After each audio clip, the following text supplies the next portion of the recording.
नमस्कार दोस्तों, कैसे हैं सभी। आशा करता हूँ अच्छे होंगे, स्वस्थ होंगे, मस्त होंगे। मैं श्रेष्ठ कंपटीशन एकेडमी पर आप सभी का एक बार फिर से स्वागत करता हूँ।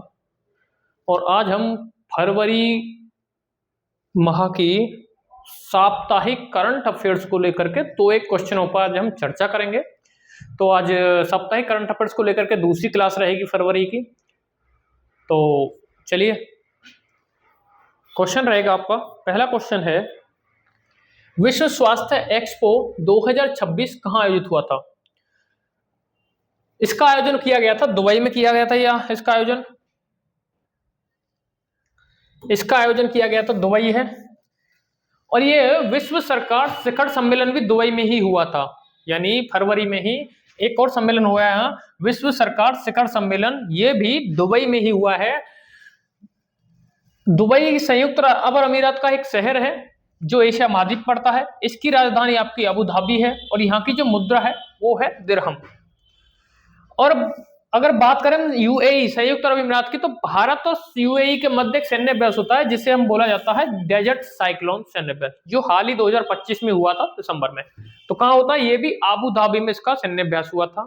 ठीक है, डेजर्ट साइक्लोन। तो आज का दूसरा क्वेश्चन है, बायोफेट 2026 का आयोजन कहाँ हुआ था। इसका आयोजन किया गया था जर्मनी में। ये जो बायोफेट है ये आपका व्यापार मेला है जिसमें कृषि, खाद्य, प्राकृतिक सौंदर्य को लेकर के एक मंच है।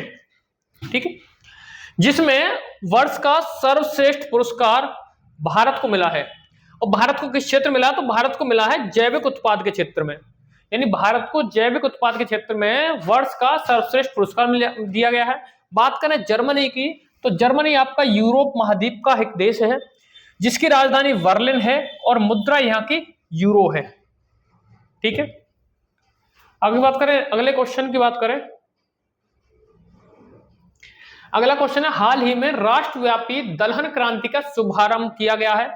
तो यह कहां से किया गया है। इसका शुभारंभ किया गया है आपका खाद्य फलिया, इसका शुभारंभ किया गया आपका खाद्य फलिया अनुसंधान केंद्र, जो कहां पड़ता है, अमलाहा यानी सीहोर में है। और सीहोर पड़ता है आपका मध्य प्रदेश में।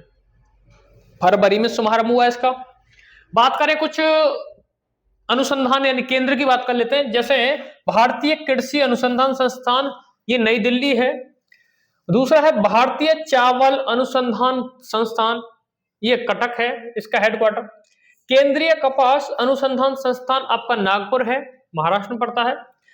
केंद्रीय कृषि वानिकी अनुसंधान केंद्र, ये आपका झांसी पड़ता है।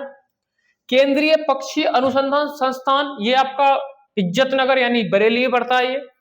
उसके बाद अब भारतीय गेहूं और जौ अनुसंधान संस्थान करनाल यानी हरियाणा में है।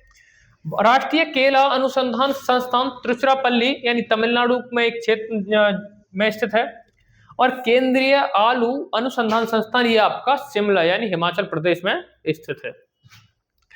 बात करें मध्य प्रदेश की, क्यों मध्य प्रदेश के बाद दलहन का राष्ट्रव्यापी आंदोलन शुरू हुआ है, यानी क्रांति का शुभारंभ हुआ है, जिसकी राजधानी आपकी भोपाल है। ये क्षेत्रफल की दृष्टि से जनगणना 2011 के अनुसार इसका स्थान दूसरा है। जनसंख्या की दृष्टि से इसका 5वां स्थान है। अगर बात करें मध्य प्रदेश की लोकसभा सीट और राज्यसभा सीट और विधानसभा सीट, ये मैंने आपके लिए क्वेश्चन छोड़ा है। यानी आप हाल ही में चुनाव होते रहते हैं तो आप इनसे राज्यसभा सीट और लोकसभा सीट और विधानसभा सीट क्वेश्चन मार्क है कितनी है, ये आपको बतानी है। बात करें यहाँ का नृत्य, आपका राई है, मक्खी है, ये यहाँ के नृत्य है मध्य प्रदेश के। यहाँ बांध है इंदिरा सागर, ओंकारेश्वर, बरगी और गांधी सागर, ये यहाँ पे मध्य प्रदेश में बांध है। मध्य प्रदेश में जो इंदिरा सागर बांध है, ये जल भंडारण का दृष्टि से सबसे बड़ा बांध है। और ये जो बांध है आपके इंदिरा सागर, ओंकारेश्वर और बरगी, ये आपका नर्मदा नदी पर बांध है। और गांधी सागर बांध आपका चंबल नदी पर है। चंबल नदी राजस्थान और मध्य प्रदेश की सीमा साझा भी करती है और उत्तर प्रदेश को भी सीमा निर्धारण का कार्य करती है। अगला प्रश्न आगे देखिए। हाँ, और बात करें मध्य प्रदेश में कितने राष्ट्रीय उद्यान है, कान्हा है, कूनो है। ठीक है, ये राष्ट्रीय उद्यान भी मध्य प्रदेश। तो यहां से आप मध्य प्रदेश के बारे में थोड़े से फैक्ट आप कर सकते हो। अगला प्रश्न है, भ्रष्टाचार बोध यानी धारणा सूचकांक 2025 में भारत की स्थिति क्या है? तो भारत की बात करें तो भारत की स्थिति वर्तमान में 91वें स्थान पर है 2025 में। अगर पिछली बात करें तो 2024 में ये 96वें स्थान थी, जिसमें सुधार होकर यह 91 पर आई है। भारत का स्कोर 39 है, 39 स्कोर है। ये अगर किसी का स्कोर यानी 100 है तो वो भ्रष्टाचार बोध सूचकांक में सबसे टॉप पर होगा, यानी उसमें कोई भी भ्रष्टाचार नहीं होगा। बात करें भारत के पड़ोसी देश, तो भारत के पड़ोसी देश की स्थिति है भूटान, जिसकी स्थिति 71वां है। चीन 76वें स्थान पर है। ध्यान देखना है, भारत से जो बेहतर स्थिति है वो आपको चीन और भूटान की मिलेगी। उसके बाद मालदीव पर भारत की स्थिति सेम है, 91वां है। श्रीलंका की 107वां स्थान है। पाकिस्तान 136वें स्थान पर है। बांग्लादेश 150वें स्थान पर, और म्यांमार और अफगानिस्तान को 169वां स्थान इसमें निर्धारित किया गया है। यह सूचकांक जारी करता है आपका ट्रांसपेरेंसी इंटरनेशनल है, ये इसको जारी करता है। शामिल इसमें किया जाता है 180 देशों को इसमें शामिल किया जाता है। अगर बात करें पहले स्थान पर डेनमार्क है जिसका 89 स्कोर है, दूसरे पे फिनलैंड है जिसका 88 स्कोर है, और तीसरे पे है आपका सिंगापुर जिसका स्थान 84वां है। अंतिम पायदान पर दक्षिण सूडान है 180वें स्थान पर है, और सोमालिया है 179वें स्थान पर। ये भ्रष्टाचार बोध सूचकांक में आप यहीं पे इसी क्वेश्चन से रिलेटेड और भी आप क्वेश्चन कर सकते हो। स्वतंत्रता सूचकांक है, भुखमरी सूचकांक है, खुशहाली सूचकांक है, इसमें आप भारत की स्थिति को देख सकते हो। अगला प्रश्न आपका, लखपति बिटिया योजना किस राज्य सरकार ने शुरू की है? तो ये शुरू किया आपकी दिल्ली सरकार ने है, और दिल्ली सरकार का जो नाम है वो राष्ट्रीय राजधानी क्षेत्र 1992 में पड़ा था। यहाँ की सीएम रेखा गुप्ता है, उपराज्यपाल है विनय कुमार सक्सेना। लोकसभा सीट यहाँ 7 है, राज्यसभा सीट 3 और विधानसभा सीट यहाँ की 70 है। और दिल्ली में हाल ही में एक ऑपरेशन चलाया गया था दिल्ली पुलिस द्वारा, जिसे ऑपरेशन शास्त्र कहा गया है। इन्होंने डिजिटल यानी सोशल मीडिया को बढ़ावा देने के लिए और आपराधिक गतिविधियों को रोकने के लिए ऑपरेशन चालू किया है दिल्ली पुलिस सरकार ने, ऑपरेशन शास्त्र। बात करें वायु शक्ति अभ्यास कहाँ आयोजित किया गया है, तो वायु शक्ति अभ्यास पोखरण यानी राजस्थान में किया गया है। यह 27 फरवरी को निर्धारित है, और इसकी जो भारतीय वायुसेना द्वारा इसका अभ्यास किया जाएगा, जिसकी स्थापना यानी भारतीय वायुसेना की स्थापना 8 अक्टूबर 1932 को होती है।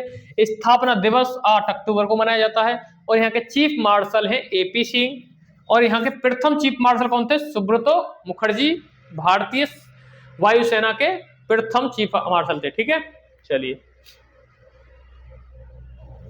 अगला प्रश्न आपका, कहां पर यानी स्केट पार्क का उद्घाटन किया गया है? तो इसका उद्घाटन किया गया गारो हिल्स में। गारो हिल्स कहाँ है यानी गारो पहाड़ियां कहाँ है? मेघालय में। बात करें मेघालय के, मेघालय को बादलों का घर कहा जाता है। ये सबसे अधिक वर्षा क्षेत्र यहीं पे स्थित है, चेरापूंजी मासिनराम। इसका नृत्य है लाहो है। स्वायत्त राज्य की स्थापना होती है इसकी 2 अप्रैल 1970 को, और पूर्ण राज्य का दर्जा मिलता है सब 2 जनवरी 1972 को। राष्ट्रीय उद्यान है यहाँ पर, जैसे पालक्रम राष्ट्रीय उद्यान है जो उम्र के अंत का घर कहा जाता है, और मेघालय आपका पूर्वोत्तर राज्य में पड़ता है। ठीक है, चलिए नेक्स्ट देखिए,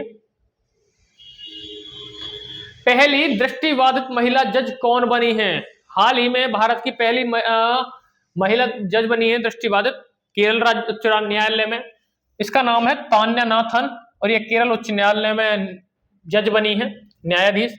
केरल पड़ता आपका मालाबार तट पर स्थित है। इसकी राजधानी तिरुवनंतपुरम है। केरल को ईश्वर का अपना देश कहा जाता है, और इसे नारियल की भूमि भी, यानी केरल को नारियल की भूमि भी कहा जाता है, नारियल की भूमि भी कहा जाता है। लोकसभा सीट यहाँ 20 है, राज्यसभा सीट 9 है, विधानसभा सीट यहाँ की 140 है। यहाँ का शास्त्रीय नृत्य आपका कथकली और मोहिनी अट्टम है। राष्ट्रीय उद्यान की बात करें तो राष्ट्रीय उद्यान है एराविकुलम राष्ट्रीय उद्यान, साइलेंट वैली राष्ट्रीय उद्यान, पेरियार राष्ट्रीय उद्यान, मथिकेतन 16 राष्ट्रीय उद्यान यहीं पर स्थित है। बात करें पेरियार की, तो पेरियार के पास यहाँ पेरियार नदी है, यानी जिसके पास झील है पेरियार। पेरियार पर इडुक्की बांध बना हुआ पेरियार नदी पर, और बेमना झील केरल में, बेमना झील, अष्टमुडी झील केरल की प्रसिद्ध झीलें हैं। ये जज बनी है हाई कोर्ट की, तो बात करें हाई कोर्ट के जज जो है अनुच्छेद 270 के तहत हाई कोर्ट जजों का उल्लेख किया गया है संविधान में हमारे में। उच्च न्यायालय का उल्लेख अनुच्छेद 214 में है, और सुप्रीम कोर्ट की बात करें तो सुप्रीम कोर्ट के जजों का जो उल्लेख है वो अनुच्छेद 124 में है। ये राजनीतिक परिदृश्य में भी हम देख सकते हैं। ये आपका भौगोलिक क्षेत्र में देख सकते हैं, जैसे मालाबार तट है आपका केरल। तो दोस्तों आज के लिए इतना ही, मिलते हैं नेक्स्ट क्लास में। धन्यवाद।